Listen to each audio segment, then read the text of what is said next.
Australia's Qantas Airways says about 40 Rolls-Royce engines currently in use on Airbus A380 aircraft may need to be replaced. Of the 38 A380s in service now, 21 use the Trent 900 series engine. These Rolls-Royce powered planes are operated by Singapore Airlines, Qantas and Lufthansa. With the largest fleet of 11 super jumbos using the Trent, Singapore Air may be hardest hit. An industry source says SIA may be forced to replace 24 engines, which could disrupt flights or lead to groundings.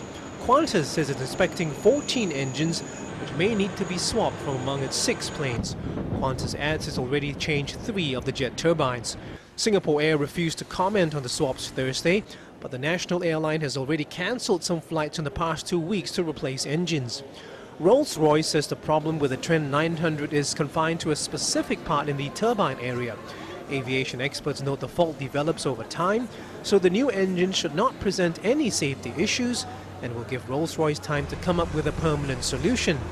Qantas's 6 super jumbos remain grounded, costing the carrier $1 million a day.